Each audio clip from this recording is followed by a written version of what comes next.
Well, first of all, let's begin with the news segment, and as always, I will start with a report from Russian media, which is based on Defense Ministry's latest update about work of Russian air defense systems. So, 93 drones were shot down by air defense systems overnight, according to Defense Ministry. Drones that were launched by Western-backed terrorist regime of Zelensky with assistance of NATO countries. I can give you some specifics on that. 38 drones were intercepted over the Bryansk region, 19 drones over the Moscow region, from which 16 drones were directed towards the capital. 11 drones were intercepted over the Kaluga region, 8 over Tula, 5 each over the Oryol and Nizhny Novgorod regions, 3 over the Black Sea, 2 over the Kursk region, 1 each over the Belgorod and Ryazan regions. Quite a vast geography of this attempt of large-scale strikes deep into Russian territory by Kiev regime and its NATO allies. And unfortunately, drone strikes continue until now, as I'm on air, because a couple of minutes ago, RIA Novosti reported that already this morning, by the way, air defense systems shut down 4 more drones that were launched to strike Moscow, and several airports introduced some security measures. Understandably so. And during the stream, if there will be update on this matter, of course, I will share additional information. But as we speak, by the way, air defense systems still continue to deal with enemy drones. Significant increase, clearly significant increase in attempts of NATO and the Kiev regime to strike Moscow. A few days ago, they even tried to strike St. Petersburg, and obviously, me personally and many others are connecting this increase in attacks towards Russian capital to reports in Western media originally, according to which during their last conversation that Trump had with Zelensky, Trump demanded from Zelensky, or he highlighted with Zelensky, topic of strikes on Moscow and St. Petersburg, and I guess Kiev regime and its NATO allies are acting now on these orders and increasing their attacks on Russian capital. Also, during the day, by the way, yesterday, Kiev regime and NATO was launching more and more drones to strike deep into Russian territory. And for example, in a time frame between 1500 hours and 1900 hours, between 3 and 7 p.m., for example, another 27 drones were intercepted by air defense systems over different Russian regions. And it is a possibility that today, probably even more drones will be intercepted by Russian air defense systems during their day. As I already said, 4 drones already were intercepted in Moscow region, while they were directed towards Moscow. TASS news agency is also reporting, and this is yesterday's report about previous 24 hours, according to which just in that 24 hours, Kiev regime lost more than 1,100 military personnel on the battlefield all along the front line, almost 1,200 military personnel, and this is a daily occurrence.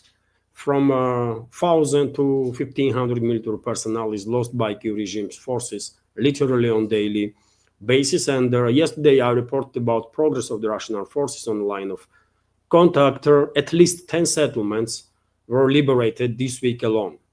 At least 10 settlements, and Russian forces did manage to improve their positions significantly in many directions.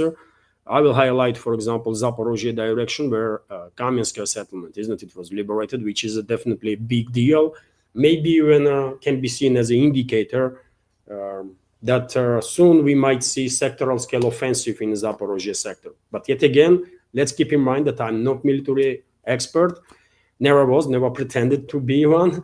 So therefore, my reading of the picture when it comes to military developments should be taken with a pinch of salt, by the way, because yet again, there is a massive difference between a military expert who has And I'm not talking about someone that just serve in the army. I'm talking about officers that undergo military school, right? And they have a knowledge in military science. So there is a huge difference between real military experts and just ordinary journalists or ordinary citizen journalists, right? That have no this knowledge of military stuff, right? No matter how much you know about military affairs or military equipment and so on, you are nowhere close to being military expert, isn't it? Because military expert is a very different profession, and it's a science actually, right?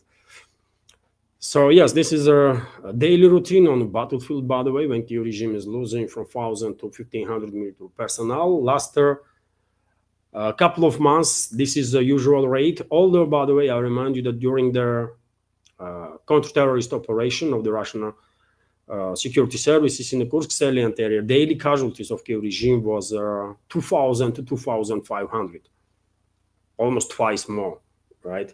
Not almost, twice more actually.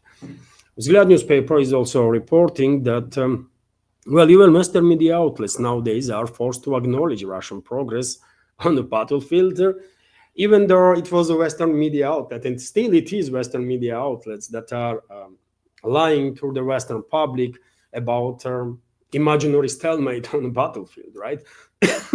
Excuse me, Western so-called experts, public figures, and this so-called media is pushing non-stop this narrative for how long now, isn't it? That there is a stalemate and on the battlefield, and no one side is achieving anything, right?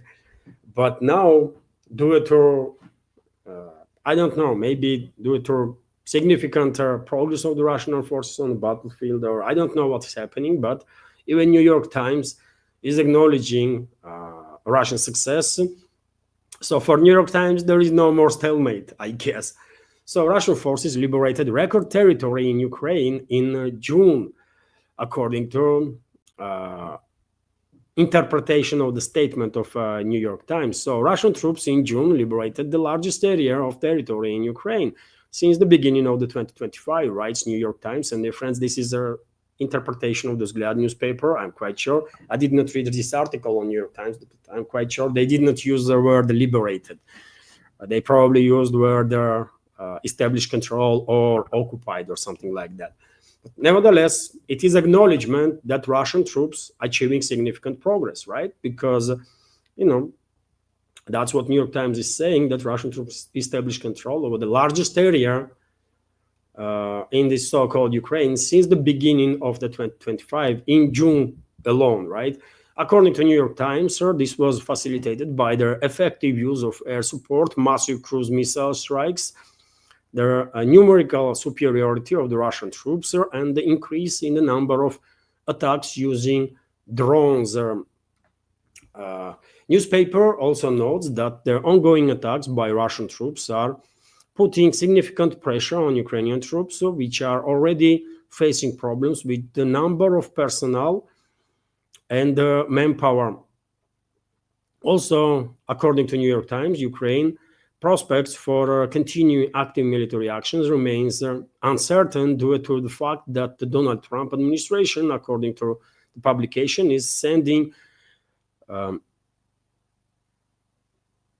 conflicting signals regarding further military support for Kiev. And well, I will disagree on New York Times with that. There is no conflicting signals, by the way. Trump is fully engaged. Trump's administration is fully engaged in this proxy war against Russia that West is waging, right? And just a couple of days ago, by the way, there was reports that Trump already allocated or will allocate in upcoming days some $300 million for a new military aid package. And it was a Trump, isn't it, that basically ordered to European NATO member states to transfer their weapon systems from their stockpiles to Kyiv regime. And talk is not about just some air defense systems, but also about offensive weaponry.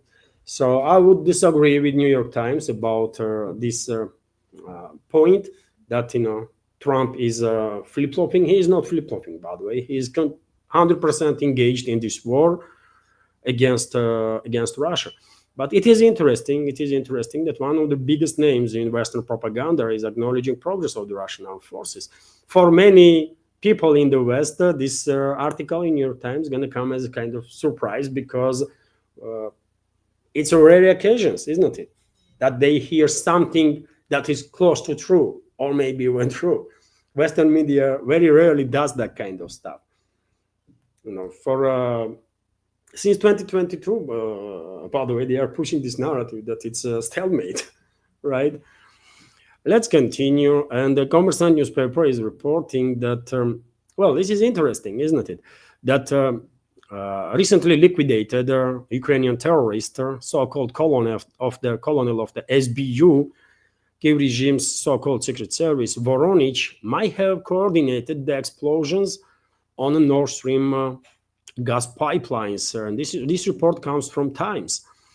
I wonder why Western propaganda outlets keep trying to divert attention of the public from Washington's involvement in this terrorist attack towards the Kiev regime. I mean, no one gonna believe them anyways, isn't it? We all know perfectly well that it was Biden who authorized personally terrorist attacks on Nord Stream pipelines. We know for sure that it was Biden's administration, U.S. intelligence, U.S. militaries that were involved in that terrorist attack to blow up Nord Stream pipelines, together with Norway, together with Brits, UK's intelligence and militaries, and Poles. According to some reports, Warsaw was also engaged in that terrorist attack, and no wonder why Sikorski, foreign minister of Poland, by the way, on Twitter at the time, thanked Washington for this terrorist attack on pipelines. You remember, isn't it? That episode. He then deleted, I believe, that tweet, but internet remembers everything. So now we have this report that this so-called colonel of the Security Service of Ukraine, SBU, Ivan Voronich, who was shot dead in Kiev a couple of days ago, could have been involved in the explosions of the Nord Stream and Nord Stream 2 pipelines. This was reported by Times, citing sources. According to publication sources, Voronich was a deputy in the unit of Colonel Roman Chervinsky, whom the Washington Post called the coordinator of the pipeline explosions. He also allegedly used the unmanned naval boats against the Russian Black Sea fleet. One of the publication's sources claims that in addition to this, Ivan Voronich was involved in the Ukrainian armed forces invasion in the Kursk region and the murder in 2015 of the commander of the Prizrak Brigade of the Luhansk People's Republic, Alexei Mozgovoi. And according to reports, by the way, this Voronich was engaged in numerous terrorist attacks on Russian territory and a number of assassinations of the Russian citizens, right? So he clearly deserved what he gets, right? Although, if you ask me, I'm not convinced that it was a revanche from Russian security services. Could be, but me personally more inclined to believe that this execution of this terrorist Voronich, SBU colonel, is more connected with the internal confrontation that is taking place on Kiev-controlled territory between different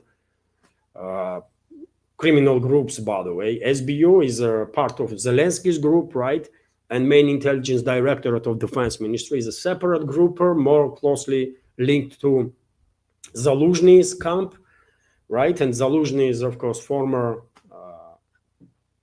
chief of general staff of Kiev regime and now serves as a Ukraine's ambassador to UK. So I think this was some internal conflict.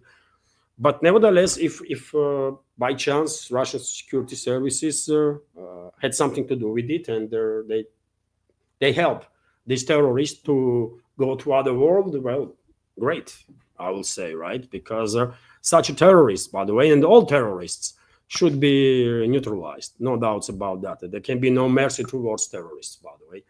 100%, right? But yet again, it is interesting, isn't it, that how long has passed since the US attacks, US terrorist attacks on these Nord Stream pipelines, and Western propaganda and the US deep state still tries to divert blame from US to some other actors, right? That they might use, actually, by the way, to then set up and blame on them. But in reality, we all know that it was US administration, US intelligence, US militaries that were orchestrating and directly engaged in that terrorist attack on gas pipelines. And obviously, as I already said, Norway, we all remember Seymour Hersh's report, isn't it? Norway was for sure involved, according to Hersh's sources. And I think this kind of operation in the Baltics would not be done without involvement of London and Warsaw. I'm quite sure about it. I don't know about other NATO member states, but these ones most likely were involved one way or another. Also, interesting report, by the way, that yesterday at some point there was a massive smoke that was coming out of Zapori nuclear power plant. On your screen right now, you can see the picture of that. I shared video of this incident, and obviously speculations began. What had happened? Is Zapori nuclear power plant is damaged? Is there nuclear reactors are damaged or what? And then administration of ZMPP, Zapori nuclear power plant, stated that as a result of Ukrainian shelling, some small forestry area not far away from ZMPP itself caught fire, and this smoke was coming from that forestry, and ZMPP itself was not damaged. But information, by the way, itself is disturbing, isn't it?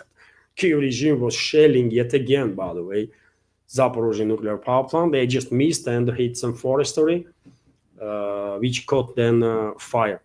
And I remind you, dear friends, that IAEA, that has its representatives still until now, by the way, on Zapori nuclear power plant, neither those so-called experts of IAEA, neither head of IAEA, Rafael Grossi, this slut of Mossad and the CIA, ever stated that it is a Kyiv regime that is engaged in this nuclear terrorism and conducts regular attacks on ZMPP and other nuclear facilities on Russian territory. That's why I'm saying, by the way, Rafael Grossi should be put in jail for life, at least, and the IAEA should be either dissolved or transformed into some normal organization, because currently IAEA, International Atomic Energy Agency, cannot be trusted 100%, by the way. And just months ago, we had factual evidences that IAEA being used by Israeli Mossad and Israeli regime, and also by US regime, to justify basically their terrorist attacks on Iran's civilian nuclear program and nuclear facilities.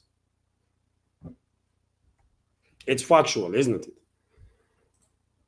And when pressed, by the way, even though right before Israeli attacks on Iran began, IAEA come up with a very dodgy document that was then used by Israel as justification when Rafael Grossi himself was pressed by media if he had any evidences, any whatsoever evidences that Iran is working on a military nuclear program. He said, no, IAEA has no such evidences. Then question is, why you come up with that dodgy document then? That was a giving opportunity to interpret it any ways you want. Why you come up with that document day before Israel began strikes? And he had no answer on that. And why? Because he is a Mossad slut, right? Mossad's whore and CIA's whore. That's what it is, man. And it is a shame that IAEA is called UN body, by the way. I mean, what the hell, man? This world is a freaking circus, isn't it? And all because of the Western ruling class, by the way. Western ruling class are turning this world into a bloody circus. I always said, man, Western ruling so-called elites, Western ruling class is an existential threat for humanity. And I guess very, very few people that possibly were not agree with me at the point when I began claiming this, I mean, probably majority are agree with me now, and very few maybe still are thinking, you know what, maybe you are exaggerating. No, I'm not exaggerating nothing. Western ruling class is an existential threat for humanity. It's factual about it. Just take a look at their steps that they are taking. Take a look at their policies, by the way. They are pushing this world towards a full-scale nuclear war, right? So how can anybody doubt that Western ruling class is an existential threat for humanity? RIA Novosti is also reporting that, well, I mean, on this very matter, by the way, that Western ruling class is pushing this world towards nuclear disaster, I have this report that German general is threatening Russia with their long-range strikes and actually calling for long-range NATO strikes on Russia after statements of U.S. General Donahue a few days ago, when he was claiming that they're going to obliterate Kaliningrad region. Now we have statements from German general who is openly calling for long-range strikes on Russia, by the way. Let me give you some details. So Major General of the German Armed Forces, Christian Freuding, I guess descendants of some SS mass murderer and the scum of humanity, proposed striking Russian airfields and the infrastructure in order to support Ukraine. He said this on their Bundeswehr's YouTube channel. I mean, I don't know, man. This is really crazy, right? We have a quote here. It is possible to indirectly influence the fact that the offensive potential of the Russian armed forces is not revealed at all. The first possibility, of course, is to conduct offensive anti-aircraft operations ourselves using long-range means. Air warfare means, in principle, aircraft that strike airfields even before this means can be used, he said. And I don't know how to comment on this, dear friends. These people are extremely dangerous, isn't it? One thing is when retired generals or colonels are going on some media, signing some contracts and acting as experts of all sorts, and then talking some crap because that's for what they've been paid. General Keane, for example, U.S. General Keane, constantly says some crazy stuff on Fox News or Fox Media, right? And we get used to it. And on MSNBC, there are some others, so-called military experts on CNN and others, and they all talk shit, right? But when it comes to, they are retired, and it has meaning, right? Retired officers, okay, they might not feel that responsible, but when it comes to acting generals, by the way, acting high-ranking military officials, they should be, I mean, a little more serious at least, isn't it? How come that a couple of days ago, U.S. general was threatening to obliterate Kaliningrad region, and now German general is threatening to obliterate Russian airfields? I mean, he's threatening to, with direct German or NATO strikes deep into Russian territory. Is this normal, by the way? It's not normal, isn't it? And we should not expect some strong reactions from Moscow on these statements, because you remember what Peskov said about statements of Donahue, U.S. general, about Kaliningrad. Peskov said that, well, Moscow pay attention to these hostile statements, and well, basically that's about it, what Peskov said, right? And probably he will be asked about these statements of German general, and he will say the same. But that's, we hear constantly these hostile statements, which is unfortunate. He will be diplomatic, by the way. Russian officials are always diplomatic, or almost always, right? Russian politicians. But I'm quite sure Kremlin is paying very close attention to this craziness,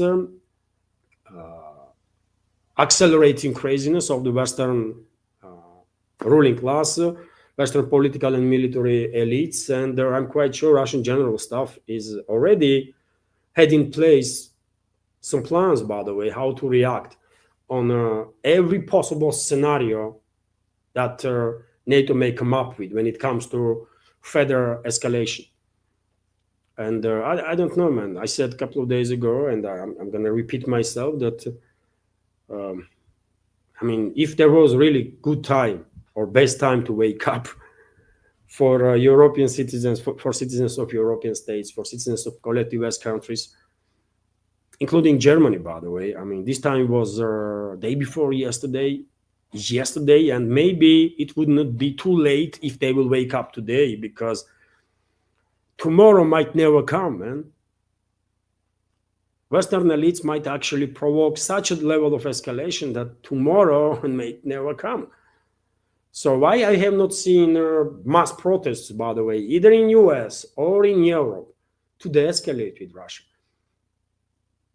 I mean, do Western public in its majority really wants war with Russia? Full-scale war, which means a nuclear exchange and end of humanity? Do they really want this? Or maybe they don't even understand how dangerous the situation is. I mean, you tell me, dear friends, vast majority of our community are from the Western countries, right? So what's going on, dear friends? Is this normal when generals, NATO generals from US, from Germany, from other NATO countries, this openly are threatening Russia with their obliteration of the regions and with long-range strikes and so on? One day they might actually go ahead with this, isn't it? If they are absolutely convinced that they can achieve strategical defeat of Russia, if they truly believe that they might do anything against Russia and Russia will not respond in kind, then they might actually go ahead, by the way, with this next level of escalation. And when Russia began striking back, at that point, I guess we will find ourselves in a very different world, right?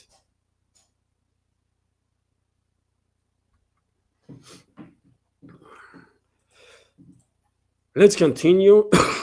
And also interesting report that first Patriot systems for Ukraine, Patriot air defense systems for Ukraine, which Germany will pay for, will be ready in at least 6 to 8 months, according to Bild, by the way, German, I believe it's a German media outlet, right?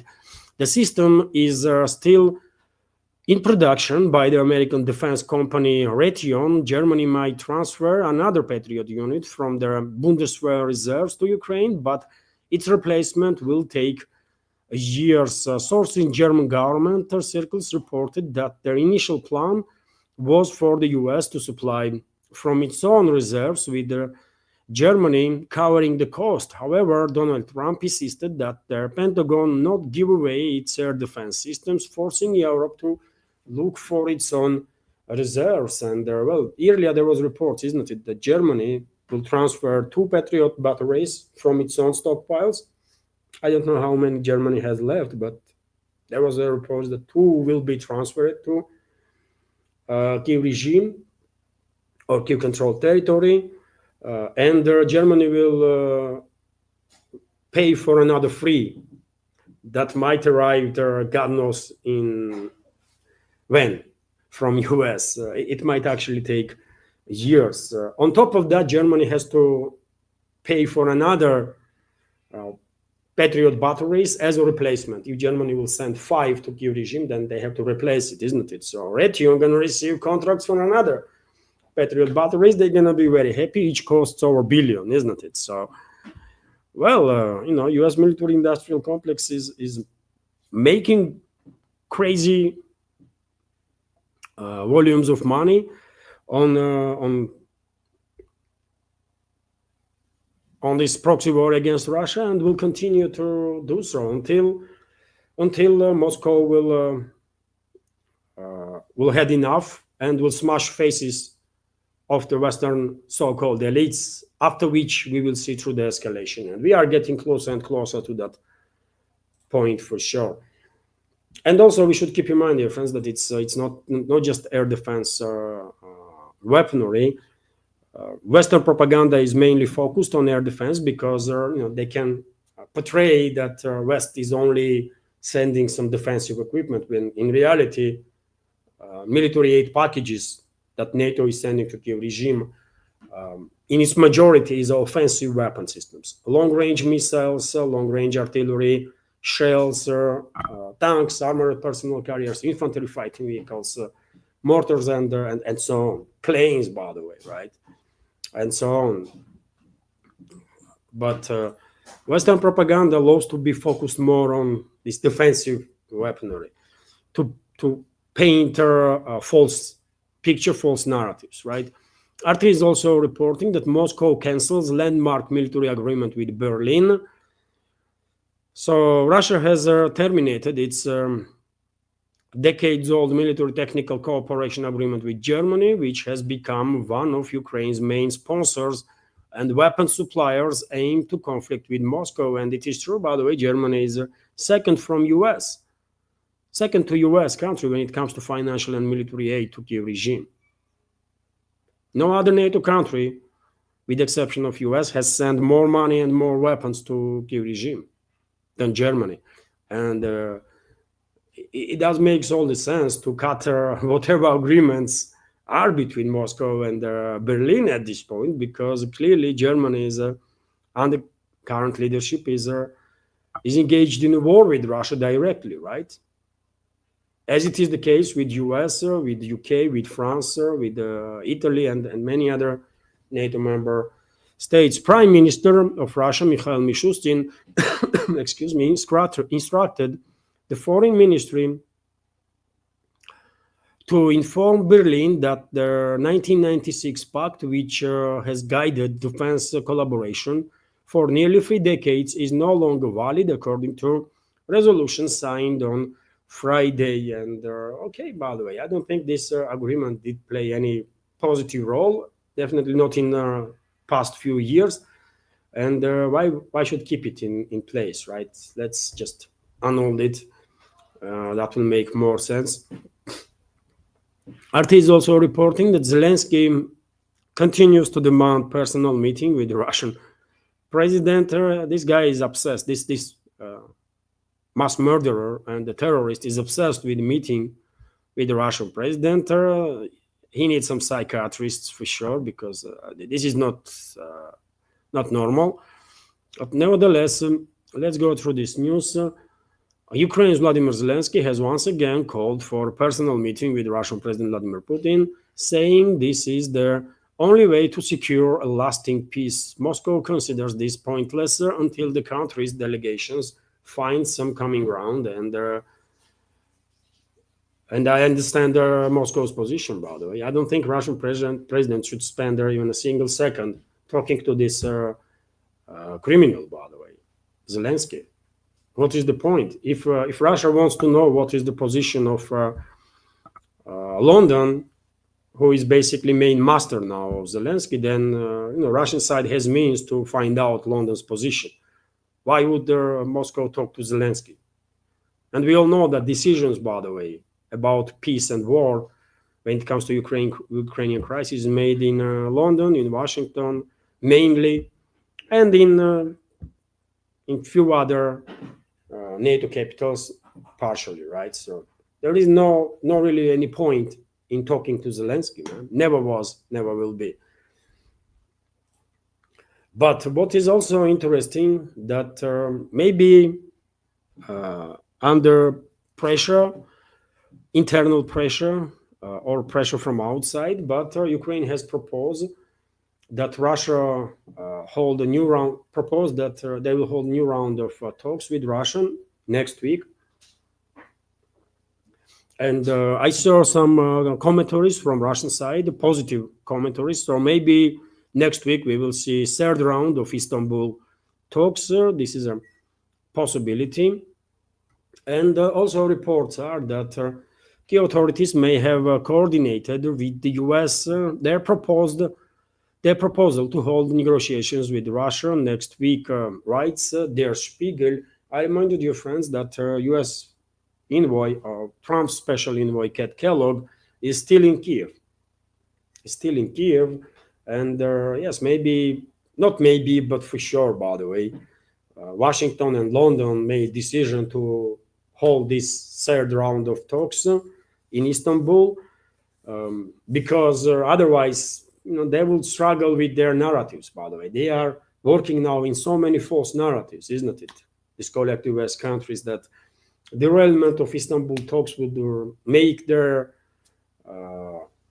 will raise the questions even inside their fake world, right?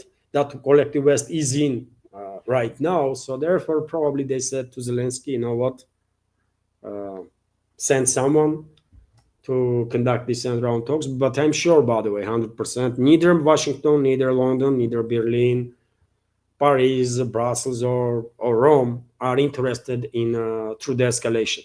Because yet again, it seems like Western ruling class still believes, by the way, until nowadays, that they can achieve strategical defeat of Russian Federation. So therefore, they will continue this escalation.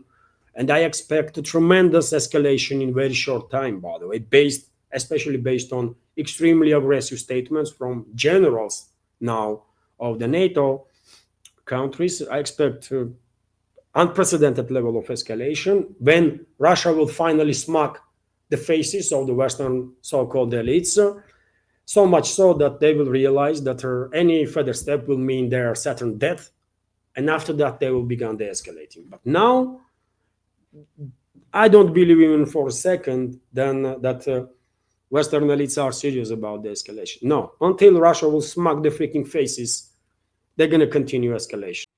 Hello everyone, I hope you find informative and useful this short clip from main news update, and if so, please click that like button and leave some commentary just about anything. It might help to deal with the algorithm and reach wider audience. And if you like my work in general and want to support to save this media project, you can assist through several ways.